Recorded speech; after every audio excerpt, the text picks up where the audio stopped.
लोकसभा चुनाव के नतीजों के बाद देश के अलग अलग राज्यों में बड़ी तैयारी चल रही है। बीजेपी भी इस लिस्ट में पीछे नहीं है। खबर है कि बीजेपी को अब बिहार में नया अध्यक्ष मिल गया है।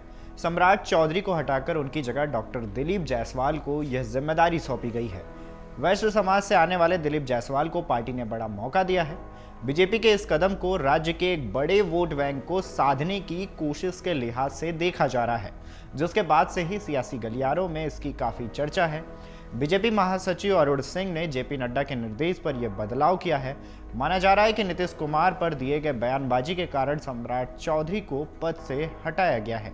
ऐसे में कौन है बीजेपी के अध्यक्ष और गेम चेंजर, और कैसे बनेंगे फिर गेम चेंजर, चलिए बताते हैं। बीजेपी के नए अध्यक्ष दिलीप जायसवाल अभी बीजेपी की विधान परिषद सदस्य हैं। डॉक्टर दिलीप जायसवाल वर्तमान में राज्य सरकार में भूमि एवं राजस्व मंत्री हैं।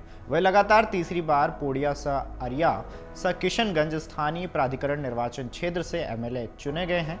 चुनावी पंडितों की माने तो बीजेपी के प्रदेश अध्यक्ष के रूप में उनकी नियुक्ति को बिहार में अगले साल होने वाले विधानसभा चुनाव से पहले राज्य में अपने वैश्य वोट बैंक को मजबूत करने की दिशा में एक बड़ा कदम माना जा रहा है। साल 2022 के चुनाव में उन्होंने आरजेडी उम्मीदवार हाजी अब्दुल सुबहान को 5342 मतों से हराया था। इस जीत के साथ ही उन्होंने जीत की हैट्रिक भी लगाई थी। बता दें कि डॉक्टर दिलीप जायसवाल ने साल 2014 में किशनगंज लोकसभा क्षेत्र से चुनाव लड़ा था, लेकिन उन्हें करीबन 2 लाख वोटों से हार का सामना करना पड़ा था।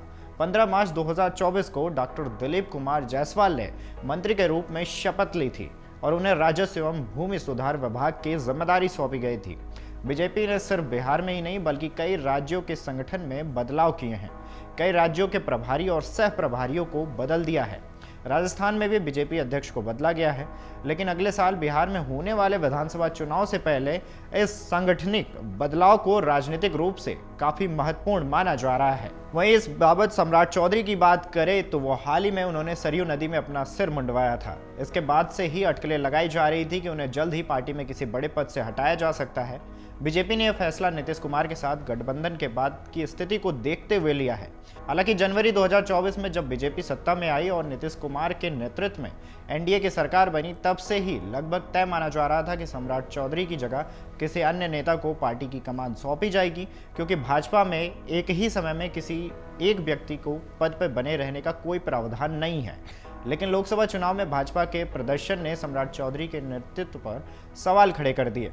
सम्राट चौधरी को राज्य सरकार में उप मुख्यमंत्री बनाया गया था।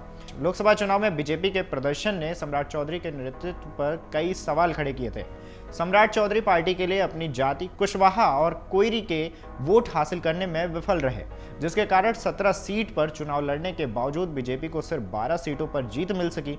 इस तरह से अगर देखा जाए तो नए अध्यक्ष की नियुक्ति के पीछे ये भी एक कारण हो सकता है। अगर आप ये वीडियो YouTube पर देख रहे हैं तो हमारे चैनल को सब्सक्राइब करें और बेल आइकन को दबाना ना भूलें। अगर आप Facebook पर ये वीडियो देख रहे हैं तो हमारे पेज को लाइक करें।